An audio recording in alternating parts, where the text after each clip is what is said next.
Bonjour, je m'appelle Nathalie Yamb. Je vous le rappelais dans une de mes dernières vidéos qui s'affiche à l'écran. La guerre au Sahel est loin d'être terminée et au contraire, elle va aller en s'amplifiant. Comme souvent, l'histoire n'a pas tardé à me donner raison.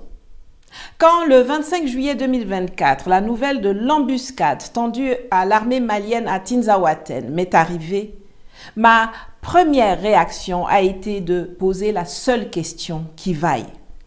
Quelle est la base arrière des assaillants? L'évidente réponse à cette question va nous conduire à analyser froidement l'implication de pays limitrophes à la Confédération AES, mais également les moyens qu'ont le Mali, le Niger et le Burkina Faso de se protéger et de mettre un terme non seulement aux tentatives de déporter sur le sol africain une guerre que l'OTAN est en train de perdre en Ukraine, mais également de stopper la stratégie occidentale de balkanisation de l'Afrique. On y va.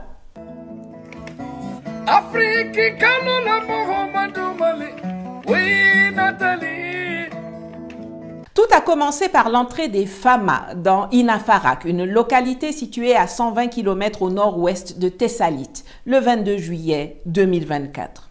Depuis des décennies, le nord du Mali, notamment toute la bordure frontalière avec l'Algérie, dont les localités de Inhalit, Inafarak, Talahandak, Bokassa et Tinzaouaten, est l'épicentre de tous les trafics entretenus, entre autres, par certains généraux algériens et chefs d'État africains, par les groupes terroristes et leurs parrains occidentaux et moyen-orientaux. Or, migrants, drogues, armes, carburants, médicaments, cigarettes, otages, produits subventionnés, tout y passe. On parle d'un montant estimé de 3,5 milliards de dollars par an, hors trafic d'otages. Par exemple, en Afrique, pour prendre un exemple bien connu, c'est l'Afrique entre le golfe de Guinée, donc on peut dire du Sénégal au Nigeria. Aujourd'hui, il y a des routes de contrebande, de trafic, qui passent à travers le désert, qui remontent sur le Maroc, on l'a évoqué, sur la Libye, qui remontait sur la Libye, qui remonte encore d'ailleurs, sur la Tunisie, sur l'Algérie. Et au départ, c'était des routes pour les cigarettes, parce que les cigarettes, ça rapportait beaucoup aux trafiquants. Vous avez les armes, Dieu sait si ça circule, hein, et dans tous les sens.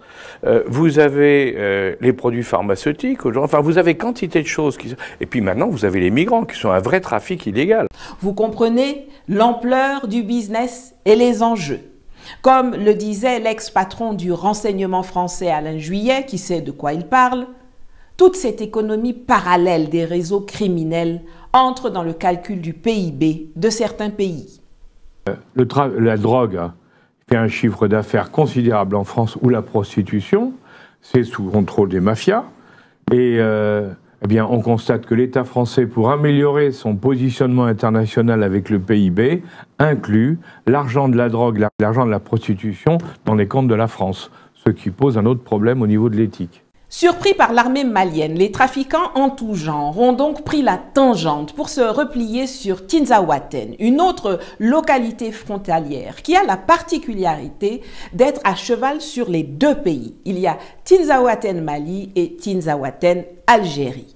Les gars sont donc allés se regrouper à Tinzaouaten Algérie. Pendant ce temps, des patrouilles maliennes, après avoir sécurisé Inafarak, ratissaient la zone.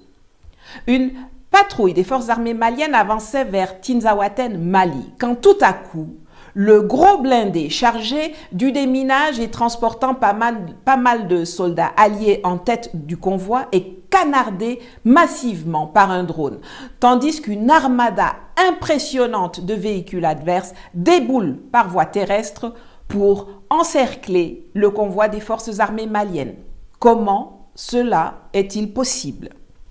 Les images satellitaires de l'avance du convoi malien en direction de Tinzaouaten ont été fournies par les Américains qui ont organisé, avec l'aide des Français et des Algériens et de leurs supplétifs terroristes, l'embuscade qui a coûté la vie à une soixantaine de soldats maliens et alliés. À la faveur d'une tempête de sable, la grosse armada otanienne, puisque c'est de cela qu'il s'agit, a pu opérer pendant plusieurs heures au sol avant que les renforts maliens, appelés par ceux qui ont pu battre en retraite face aux traquenards, ne puissent intervenir. Véhicules sophistiqués, chars, drones, mercenaires de la compagnie militaire privée américaine Academy, plus connue sous le nom de Blackwater, légionnaires français, forces spéciales ukrainiennes, militaires algériens, encadrant les terroristes du JNIM, de l'EIGS et du CSPDPA, le MNLA en réalité, dirigé par le terroriste Iyad Akhali, contre qui la Cour pénale internationale a émis un mandat d'arrêt depuis 2017. Rien que ça.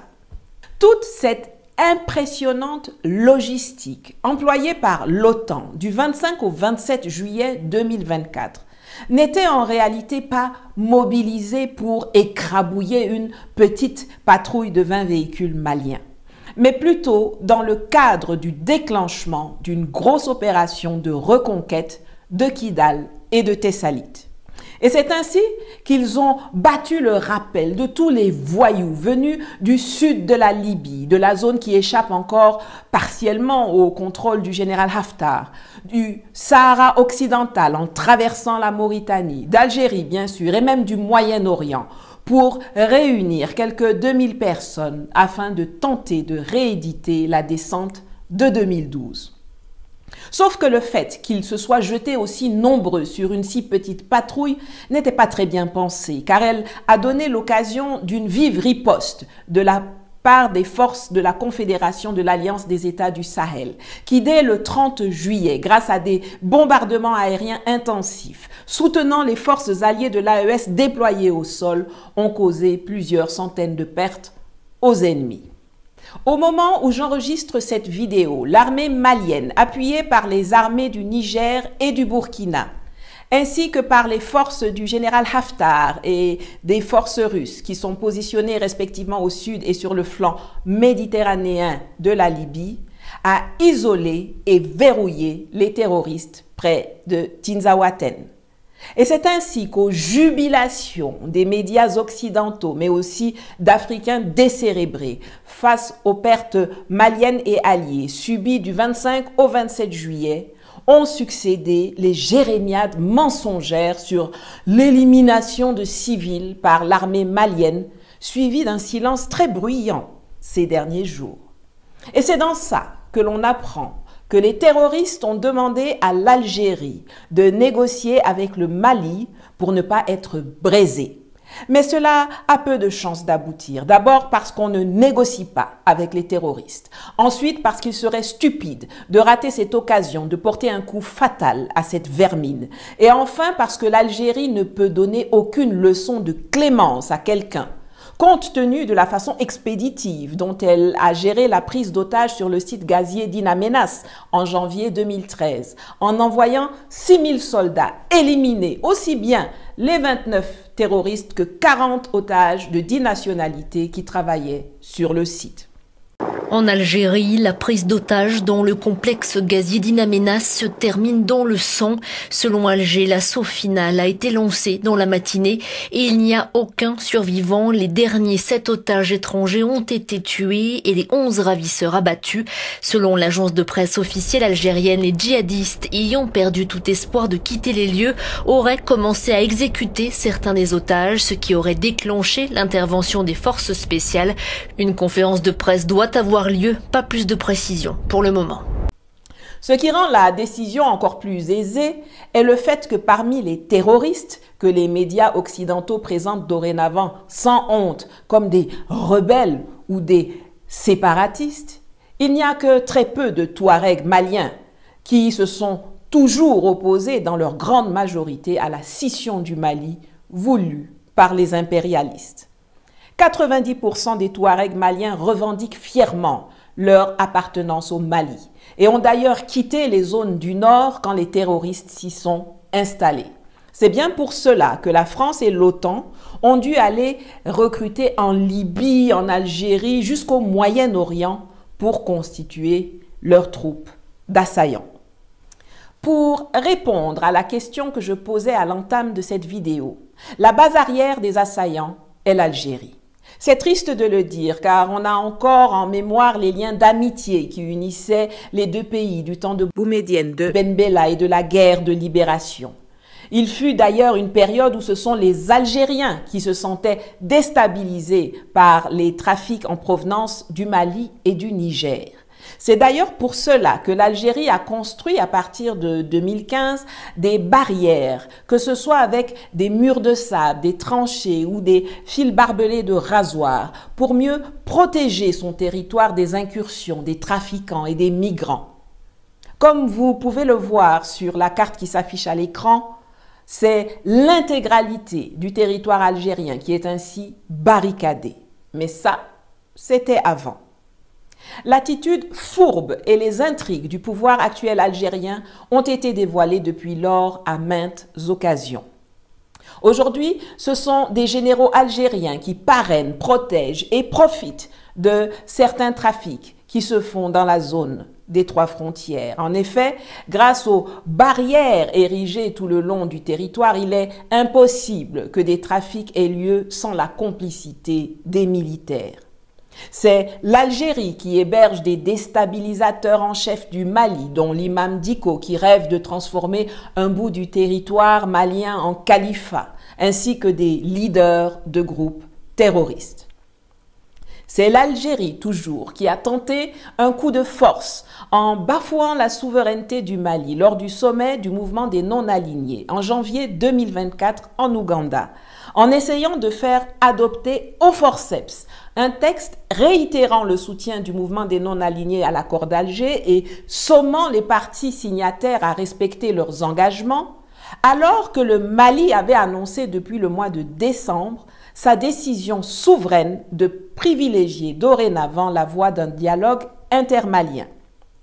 Cela avait d'ailleurs créé un pataquès diplomatique à Kampala, dont beaucoup se souviennent, et la perfidie des Algériens avait conduit les autorités maliennes à mettre fin avec effet immédiat à l'accord d'Alger le 25 janvier 2024 et à dénoncer énergiquement l'ingérence et l'hostilité dangereuse du gouvernement Tebboune. Le gouvernement de la transition, dans le cadre de la mise en œuvre de l'accord pour la paix et la réconciliation au Mali issu du processus d'Alger, signé en 2015, partage avec l'opinion nationale et internationale les faits graves ci-dessous. 1. Le changement de posture de certains groupes signataires de l'accord pour la paix et la réconciliation au Mali, issu du processus d'Alger, devenus des acteurs terroristes, poursuivis par la justice malienne, après avoir commis et revendiqué des actes terroristes. 2. L'incapacité de la médiation internationale à assurer le respect des obligations incombant aux groupes armés signataires, malgré les plaintes formulées par le gouvernement de la transition à travers la lettre du ministre de la Réconciliation, de la Paix et de la Cohésion nationale, chargé de l'accord pour la paix et la réconciliation nationale, en date du 24 février 2023, adressé aux autorités de la République algérienne, démocratique et populaire, chef de file de la médiation internationale. 3. Les actes d'hostilité et d'instrumentalisation de l'accord de la part des autorités algériennes, dont le pays est le chef de file de la médiation internationale, tel que mentionné dans le communiqué numéro 064 du 25 janvier 2024 du gouvernement de la transition. Au regard de ces faits suffisamment graves, précités, le gouvernement de la transition constate l'inapplicabilité absolue de l'accord pour la paix et la réconciliation au Mali issu du processus d'Alger, signé en 2015, et par conséquent annonce sa fin avec effet immédiat.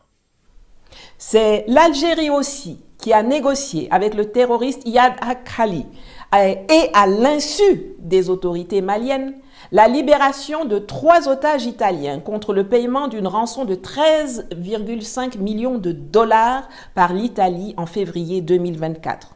Or, le paiement des rançons est l'un des moyens les plus connus et les plus pervers de financement du terrorisme. Et c'est l'Algérie qui a reçu, 48 heures avant l'embuscade de Tinzaouaten, le commandant de l'Africom, le très médiocre général Langley. Je sais que ce que je viens de dire n'a pas plu à certains notamment peut-être parmi mes abonnés algériens, mais les faits sont vérifiables et têtus. Et les agissements du gouvernement, de l'armée et de l'État algérien méritent d'être dénoncés aussi bien par nous que par le peuple frère d'Algérie que l'on distingue de ses autorités. C'est vrai que l'Algérie a des relations difficiles avec la France quand il s'agit de certains sujets, notamment le Sahara occidental, les visas ou le rapatriement de patrimoine culturel. Mais c'est également vrai que les deux sont en symbiose quand il s'agit de déstabiliser le Mali. Ce n'est pas pour rien que la France, l'Allemagne, l'Union européenne et les États-Unis étaient les parrains du très bancal accord pour la paix et la réconciliation au Mali issu du protocole d'Alger, signé en 2015, qui, comme les accords de Minsk en Ukraine, n'avait pour objectif que de faire gagner du temps à ceux qui œuvraient en coulisses pour la scission et le pillage du nord du Mali. La France, l'Algérie et leurs supplétifs terroristes. Oui, elle a eu raison de le dire, parce que il y avait l'idée que c'était Poutine qui avait voulu gagner du temps. Non, c'est nous qui voulions gagner du temps pour permettre à l'Ukraine de se rétablir, de renforcer ses moyens militaires. Et c'est pour ça qu'il faut défendre la négociation de Minsk, dans laquelle tu as joué un rôle très important. Il faut la défendre parce que c'est précisément pendant ces 7 ans qu'il y a eu pour l'Ukraine des moyens de se renforcer. Et c'est là que Poutine s'est trompé. C'est alors qu'apparaissent sur la scène, taratata, les Ukrainiens. Ce sont des officiels ukrainiens eux-mêmes qui se sont levés pour annoncer fièrement au monde entier, dès le 29 juillet, avoir aidé et entraîné les assaillants. Les autorités se basent sur une interview accordée par le porte-parole du renseignement militaire ukrainien, Andriy Youssov, à la télévision de son pays. Le fait que les rebelles aient reçu les données qui leur ont permis de mener à bien une opération contre les criminels de guerre russes a déjà été observé par le monde entier. Bien entendu, nous ne divulguerons pas les détails, plus d'informations suivront ici. Cette agression caractérisée a d'ailleurs conduit à la rupture des relations diplomatiques du Mali et du Niger avec cet État nazi et terroriste européen, ainsi qu'à l'ouverture d'une procédure judiciaire et à une demande de saisine du Conseil de sécurité de l'ONU. Suite à l'implication reconnue et assumée de l'Ukraine dans l'agression caractérisée du Mali, le gouvernement de transition de la République du Mali décide des mesures suivantes. 1.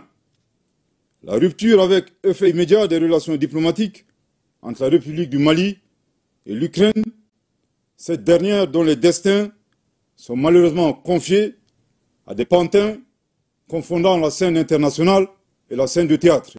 Aussi, considérant la gravité de la situation et l'implication reconnue et assumée de l'Ukraine dans l'agression du Mali, le gouvernement de la République du Niger, totalement solidaire du gouvernement et du peuple malien, décide en toute souveraineté, conformément à la Convention de Vienne de 1961 sur les relations diplomatiques et en application du traité portant la création de la Confédération AES, des mesures suivantes. 1. La rupture avec effet immédiat des relations diplomatiques entre la République du Niger et l'Ukraine. 2.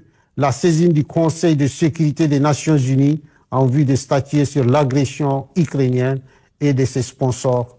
Mais on le sait depuis longtemps, l'Ukraine, qui n'arrive même pas à gagner une guerre sur son propre sol avec l'aide militaire, financière et politique de 32 pays occidentaux depuis 2 ans et demi, face à un seul adversaire, n'est qu'un pantin, très médiocre d'ailleurs, derrière qui se cachent les États-Unis et l'OTAN. On l'avait déjà vu lorsque les États-Unis ont fait exploser les pipelines Nord Stream 1 et 2 pour ensuite attribuer de façon tout à fait loufoque la responsabilité de cet acte de guerre à des forces spéciales ukrainiennes déguisées en pêcheurs. La présence de mercenaires et d'équipements américains et français à Tinzaouaten confirme la main très visible des États-Unis et de la France derrière l'agression militaire contre le Mali. Il y a 3 raisons à leurs agissements. D'abord, parce qu'ils ont besoin de détourner l'attention de la raclée qu'ils sont en train de se prendre en Ukraine. Ensuite, parce qu'à quelques semaines de l'élection présidentielle américaine, qui pourrait voir soit le retour aux manettes de Donald Trump, qui a d'ores et déjà annoncé qu'il mettrait fin à l'aide américaine et otanienne à Zelensky, soit générer une crise interne qui pourrait culminer en guerre civile chez les Yankees, ils doivent bousculer les choses au Sahel et essayer d'obtenir un bargaining power avant d'aller s'asseoir à la table des négociations. Enfin, pour accélérer leur vieux plan de morcellement de l'Afrique. On se souvient comment l'immonde diplomate américain Peter Pham avait sans complexe rendu public la stratégie américaine de balkanisation de l'Afrique dans une tribune parue dans le New York Times en 2012. Il s'agit en fait de partitionner la République démocratique du Congo ainsi que quasiment toute la bande sahélienne qui s'étend de l'Atlantique jusqu'à la mer Rouge avec un focus particulier sur la division du Mali, du Niger, du Tchad, du Nigeria, du Cameroun, du Soudan, de l'Éthiopie et de la Somalie. Pour le Soudan, cela avait été réalisé en 2011, malgré le principe que l'on disait sacré depuis 1964 de l'intangibilité des frontières héritées de la colonisation. Mais ce que l'oncle Sam voulait, les laquais africains d'alors l'ont accepté sans moufter. Salva Kiir, le président du nouvel État, a prêté serment sur la constitution provisoire, jurant de favoriser le développement et le bien-être du peuple du Sud-Soudan. Toute la déstabilisation de l'Afrique et la volonté affichée des Occidentaux de procéder à son morcellement est due à leur connaissance de notre sous-sol. La bataille de Tinzaouaten, paix à l'âme des soldats tombés au champ d'honneur, n'est qu'un infime épisode d'une guerre qui se déroule depuis des siècles, qui implique non seulement le Mali, mais aussi, comme on l'a vu, des pays voisins et lointains. Le vrai enjeu, la guerre pour la mainmise sur l'Adrar des Iphoras et donc pour le contrôle du Sahara. L'Adrar ou l'Adrar des Iphoras, selon la dénomination que les Français, les colons français lui ont donnée, est un massif montagneux au nord-est du Mali, au sud de l'Algérie, qui revêt une importance géostratégique immense, de par son altitude, qui est en fait un point d'observation plongeant non seulement sur le voisinage immédiat, mais jusqu'au Moyen-Orient, ce qui explique d'ailleurs pourquoi la base militaire de Thessalite est si convoitée, que ce soit par l'armée française, mais aussi par l'armée américaine, dont c'était le premier choix avant de se rabattre sur Agadez, d'où ils ont été finalement chassés le 5 août 2024. Le massif des Iphoras est également une pépite du fait de ses dispositions climatiques et territoriales. Difficile d'accès pour ceux qui ne s'y connaissent pas, truffé de grottes et de passages indétectables. Un des meilleurs endroits pour cacher des gens et du matériel. Et aujourd'hui, une grande partie des terroristes armés par la France, les États-Unis et le Qatar, et des trafiquants, dont certains employés par des généraux algériens, sont planqués là-bas. Mettre la main sur eux est une gageure, car ils peuvent se déplacer dans des crevasses et par des passages intraçables, pour qui ne connaît pas l'endroit comme sa poche. C'est la zone privilégiée pour le trafic d'otages qui sont cachés et trimballés d'un coin à l'autre. Quand vous entendez qu'on a enlevé des gens au Mali, mais qu'on les libère au Niger ou en Algérie, c'est par les Iphoras que ça passe. En dehors de la géographie, c'est la géologie qui fait de l'Adrar des Iphoras un élément de la plus haute importance géostratégique, non seulement pour le Mali, mais pour tous ceux qui convoitent l'un des lieux les plus riches du monde, le Sahara. Oui, le Sahara.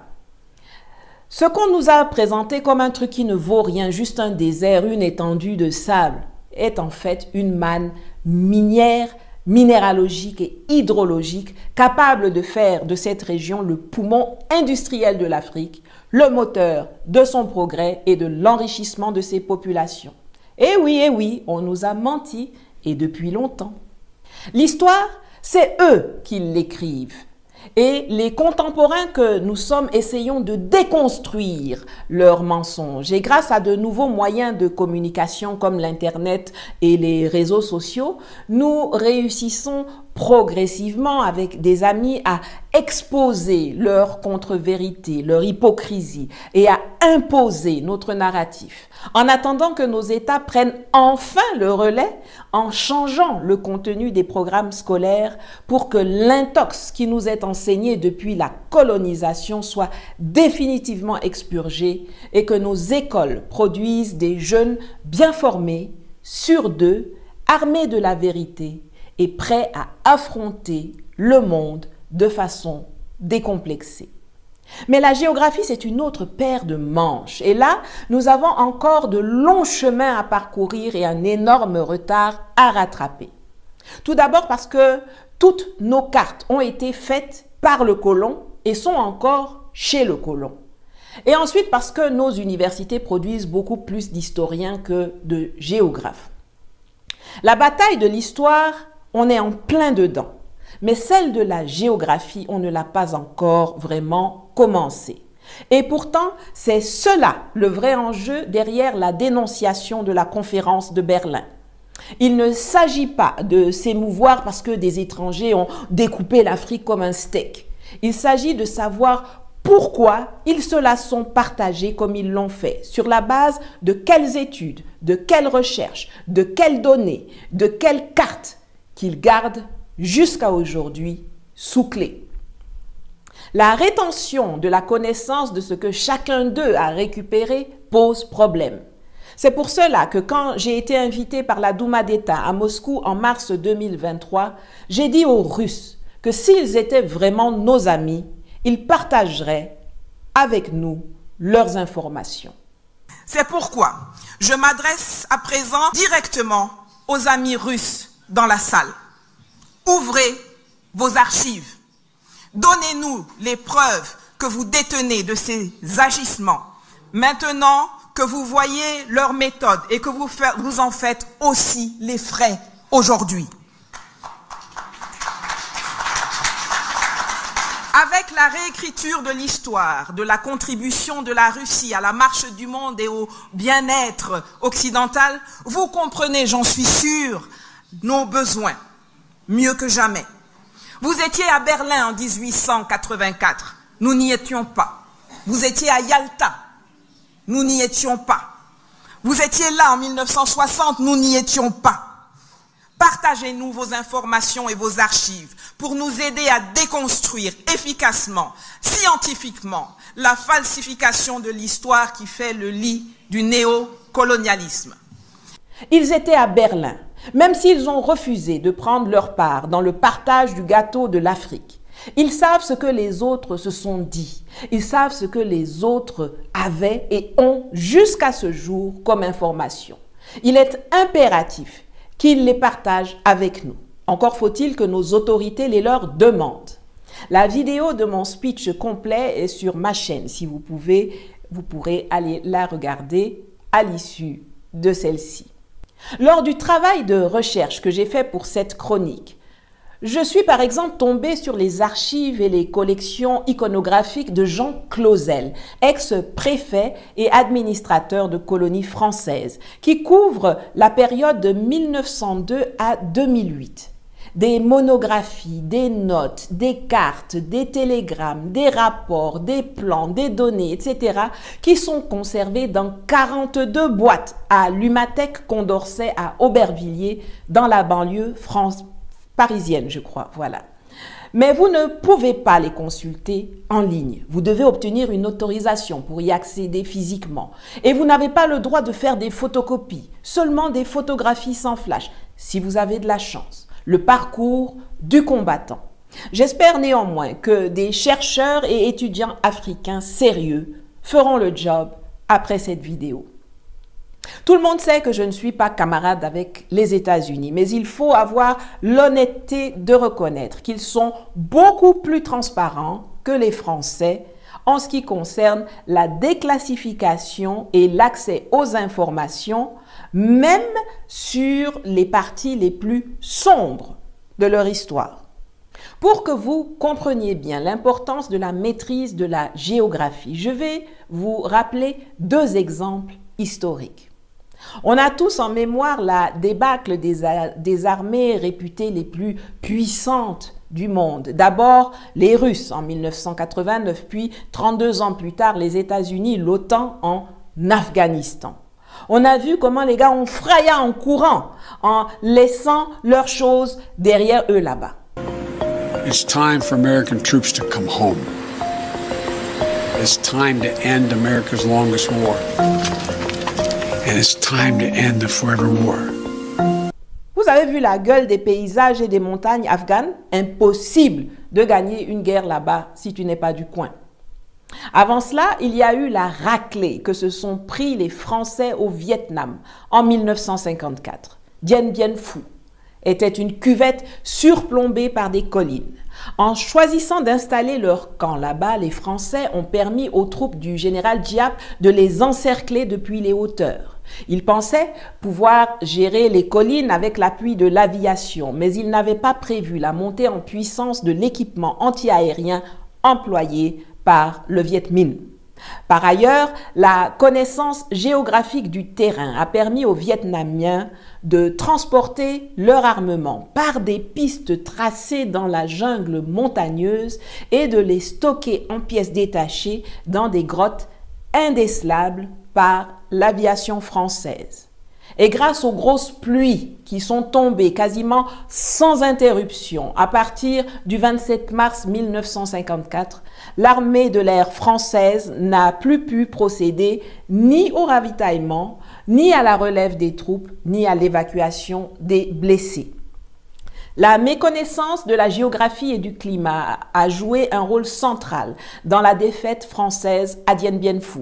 Tout comme la géographie et les tempêtes de sable ont joué en défaveur de l'armée malienne du 25 au 27 juillet 2024. Ceux qui en savent le plus sur le massif des Iphoras et sur toute la zone du nord du Mali, du Niger, de l'Algérie et même de la Mauritanie savent où se trouvent les richesses du Sahara. C'est au début du XXe siècle, quand les explorateurs français sont allés y faire des recherches, que les gars se sont rendus compte que la zone regorgeait de ressources et de richesses bonnes pour eux. Le pire, c'est qu'ils ne l'ont jamais caché. Écoutons Charles de Gaulle et Houphouët-Boigny. Pour ce qui est du Sahara, notre ligne de conduite, c'est celle qui sauvegarde nos intérêts et qui tient compte des réalités. Quels sont nos intérêts? Nos intérêts, c'est la libre exploitation du pétrole et du gaz que nous avons découvert ou que nous découvririons. C'est la disposition de terrains d'aviation et de droits de circulation pour nos communications avec l'Afrique noire. Néanmoins, nous sommes en droit de dire que le Sahara, rationnellement exploité, peut constituer des sources immenses de richesses, non seulement pour les habitants du Sahara, pour les populations riveraines, mais également pour l'ensemble de l'Union française. Ce qu'il faut retenir surtout, c'est la source de pétrole, la source énergétique, si capitale à l'indépendance politique de la France et partant de l'ensemble franco-africain. Nous voulons en effet, par l'exploitation des richesses pétrolières, rendre à la France et à l'ensemble de l'Union française leur indépendance vis-à-vis de l'étranger en matière énergétique. C'est un facteur très important dont il faut tenir compte quand on pense, quand on songe à la mise en valeur des régions sahariennes. Merci, Monsieur le Ministre. Ce qui est en jeu aujourd'hui, c'est ce que Houphouët, alors ministre délégué à la présidence française, et de Gaulle, président de la France, disaient respectivement en 1957 et en 1961. la libre exploitation pour la France, c'est-à-dire l'exploitation gratuite et sans besoin d'autorisation de notre pétrole, de notre uranium, de notre gaz, de notre or, de nos minerais, de notre eau, surtout maintenant en ces temps où l'approvisionnement énergétique est devenu difficile et coûteux pour les Européens à cause de la guerre en Ukraine et des sanctions idiotes qu'ils ont prises envers la Russie. Si vous voulez comprendre ce qui se passe dans le Sahel, vous êtes obligé de connaître l'histoire et la géographie. Mais ce qui nous intéresse, c'est qu'ils sortent de ces accords, s'ils doivent se produire, une association qui sauvegarde nos intérêts. Si ni la sauvegarde ni l'association ne sont possibles du côté algérien, eh bien, il nous faudra de toutes ces pierres et de tous ces sables,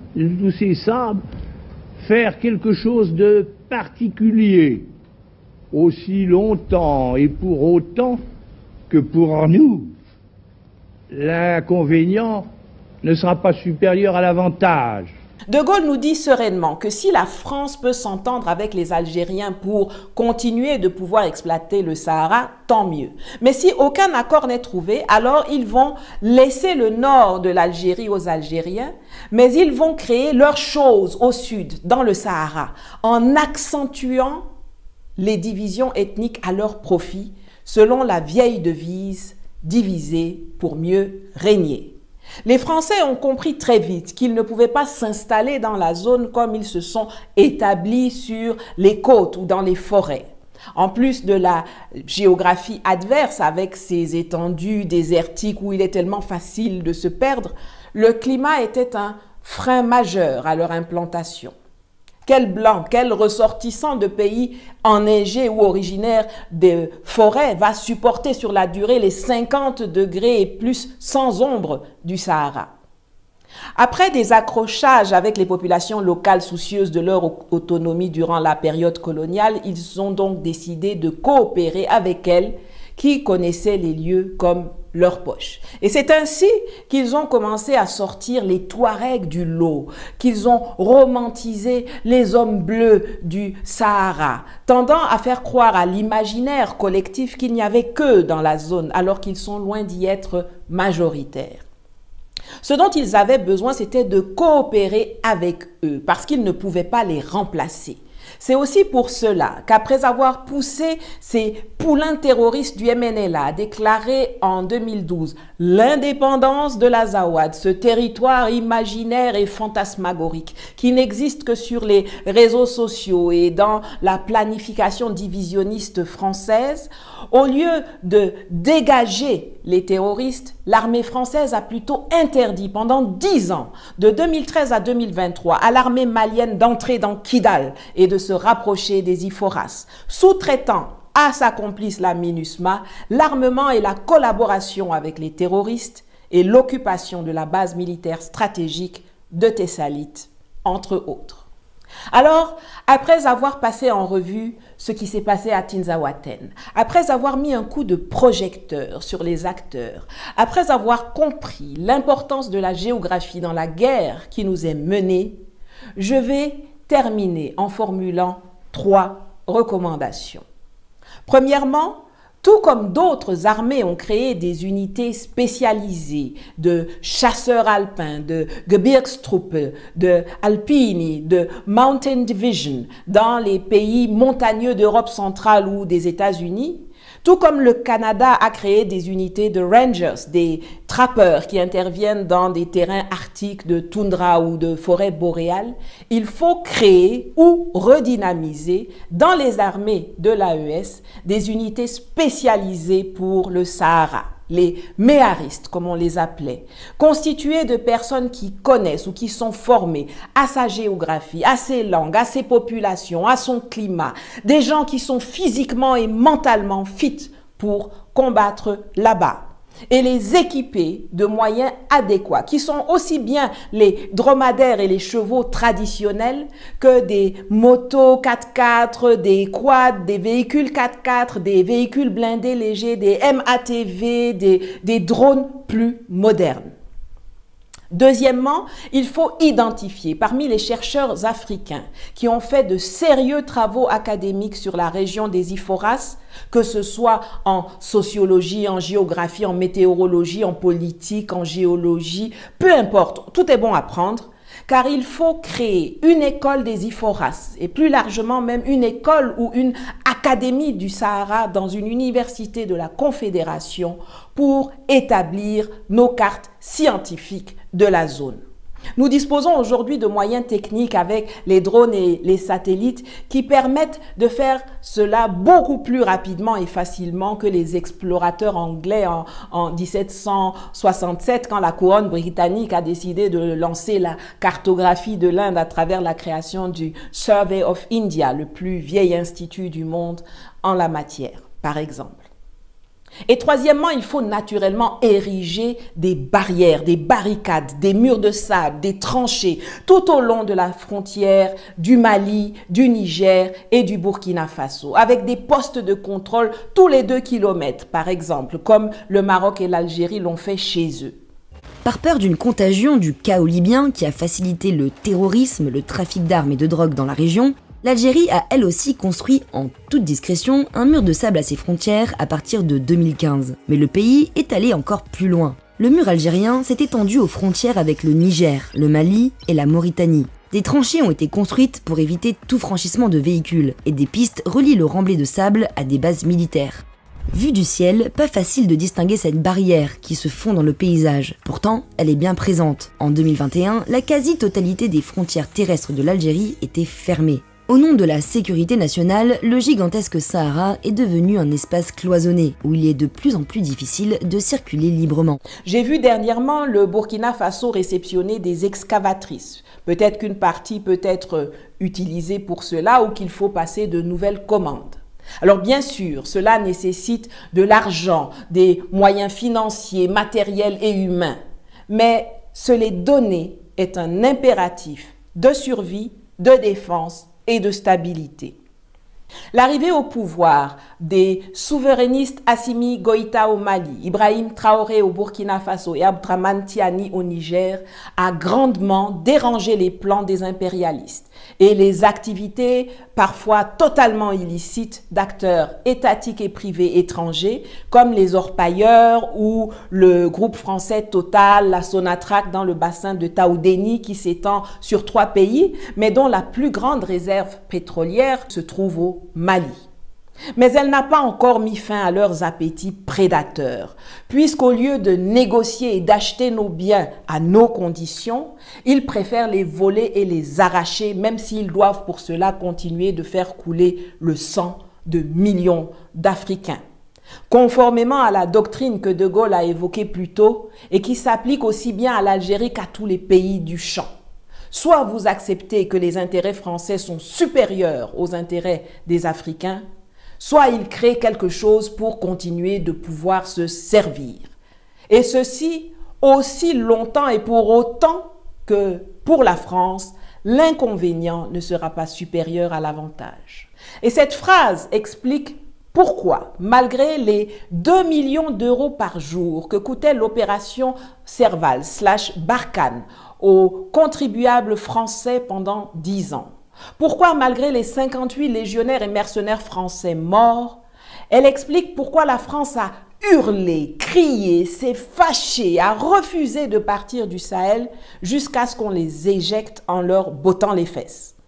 En restant, ils gagnaient plus que les 2 millions d'euros par jour, plus que la vie de quelques petits bidasses.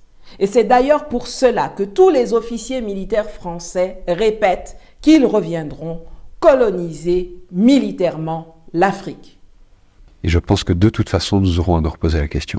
Parce que nous ne pouvons pas imaginer avoir à nos portes un continent entier qui est en train de s'enfoncer dans la destruction des des appareils de gouvernement et des États, s'enfonce dans une forme de chaos, de guerre civile dans beaucoup de pays et de plus en plus de pays, dans des difficultés qui sont liées aux évolutions climatiques, qui sont encore plus dramatiques sur des populations vulnérables comme les populations africaines. En plus, un continent qui va connaître une explosion démographique comme aucun continent n'en a jamais connu. Et donc imaginez que ça se passe là, dans les 10-20 ans qui viennent, et que ça n'aura pas de conséquences sur l'Europe, parce que nous vivons dans une sorte de bulle protégée par je ne sais quoi d'ailleurs, c'est tout simplement inconscient. Et donc je pense que cet intérêt commun-là devrait un jour faire que l'Europe se décidera à agir comme une entité politique qui ira défendre elle-même ses intérêts, y compris par le moyen de l'engagement de ses armées. Donc il y a eu d'abord l'arrivée de cette milice Wagner, et donc qui a commencé par la Centrafrique, puis ensuite qui est partie au Mali, puis ensuite au Niger, et qui a conduit, il faut quand même en être bien conscient, au départ de l'armée française, départ douloureux, mais départ sans doute pas irrémédiable, mais en tout cas nous n'y sommes plus. Et ça a été une étape importante à franchir. Donc depuis la fin de 2023, nous avons quitté ce pays dans lequel nous étions intervenus à la demande des autorités locales. La guerre du Sahara n'est pas terminée, loin de là. Nous pouvons parfois perdre des batailles, mais nous allons gagner cette guerre. Si nous restons mobilisés et unis derrière nos vaillants et patriotes leaders, officiers, soldats et gouvernements, et imperméables à la propagande et à la désinformation occidentale. Les prochaines semaines, les prochains mois seront rudes, mais au bout de l'effort et du sacrifice, il y a notre prospérité et le confort pour nos enfants. Il faut que nous infligions à la France malfaisante, à ses alliés otaniens et collabos africains, une défaite qui fera passer sa déculottée de Vertière en Haïti et de Dien Bien Phu au Vietnam comme un amusement. L'AES ou la mort, nous vaincrons. Vous savez ce qu'il vous reste à faire. Mettez un pouce debout, partagez le lien de cette vidéo avec vos contacts et sur vos réseaux sociaux. Commentez pour déjouer l'algorithme de YouTube et la censure de Facebook qui veulent nous invisibiliser. Et aussi, contribuez si vous le pouvez aux cagnottes dont les liens s'affichent à l'écran ou en cliquant sur le bouton « Merci » juste en dessous de cette vidéo sur YouTube pour me permettre de continuer à faire du contenu éducatif comme celui-ci. À bientôt.